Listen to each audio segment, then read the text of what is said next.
Okay, welcome to Great Gatsby Summative Enrichment Options Psychoanalytic Theory. This one is really hard to understand, but once you get it, it's easy to apply. So, first of all, this is all about Sigmund Freud. So if you know anything about him, great. If you don't, maybe look him up. And this one is technical, so there is some stuff to go through. I'm not going to read it word for word, but you can always come back to this slideshow and or video to follow up. Okay, so Freud. Why isn't this working? There we go. So Freud, yeah, it was all about sex, death, and ego, okay? So he was trying to, basically, in the 1880s, was coming up with ways to treat behavioral disorders that weren't like electrocution or lobotomies. It was, he actually tried to make it a psychological thing, which is great. But essentially, he came up with this idea that humans are motivated by desires, fears, needs, and conflicts. So in other words, sex, death, and their ego. He also believed that our unconscious brain was influenced by childhood events. Now, he goes on, and you can read that quote. I don't really want to do that, but he went on to basically say that people who repress those ideas from their consciousness, they still inform the unconscious. So you have to think about the mind as these two things, right? The conscious mind, the one you're aware of, the one that you speak through, and then the unconscious mind, which is sort of you're not really aware of, but it does inform what you do, okay? Now, by not having bad events sort of in your conscious, that doesn't mean that you can actually successfully repress them, okay? We develop defenses against it, so we selectively perceive things, we have selective memory, we deny things, right? We sometimes have a fear of intimacy, a fear of death. All of that is a defense against these things that are in our unconscious that we're scared of, essentially, okay?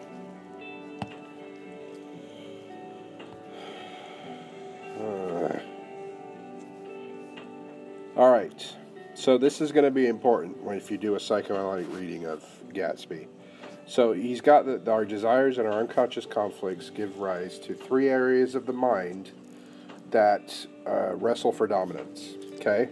So you have the id, which is the location of the drive. Some people call this the animal brain, or the libido, which is that sexual desire part of your brain. Then you have the ego, which is essentially there to keep the id in check. And then you have the superego, which is your unconscious, and this is where you house judgment of yourself and others, which begins to form during your childhood, okay?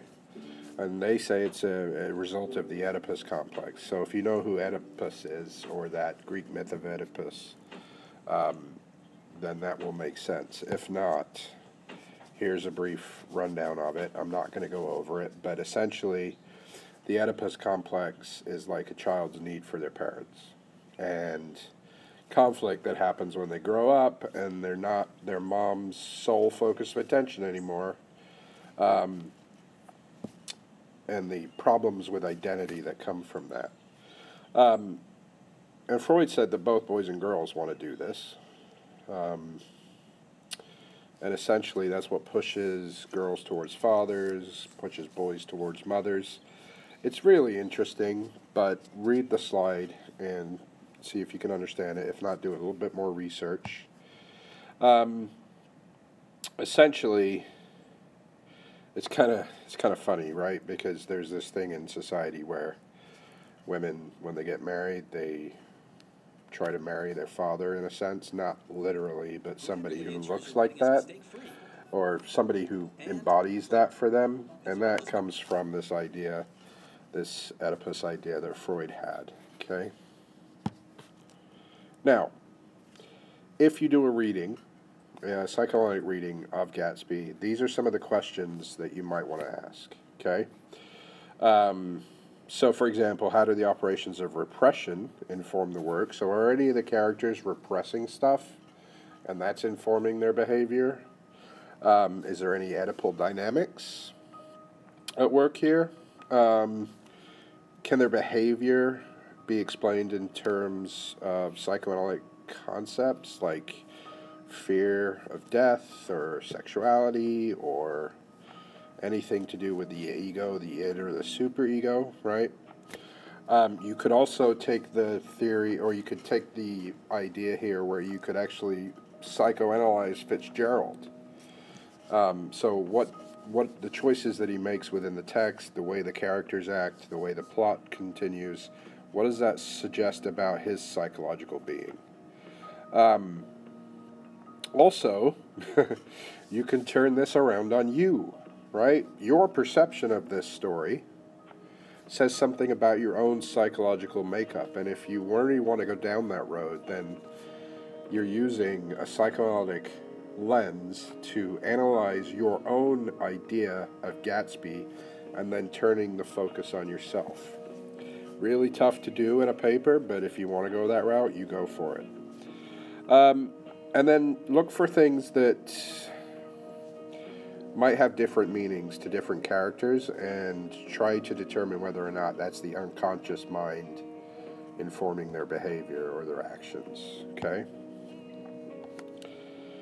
And that is that. Now, this one is tough, so I would read this, go through it again, do a little bit of research if you want, or email me questions. But if you're going to do this, make sure that you understand this one completely before you start trying to psychoanalyze the text, because this one is probably, of the three, the most difficult for you to get an idea of, okay? Email me with questions or anything like that, and good luck.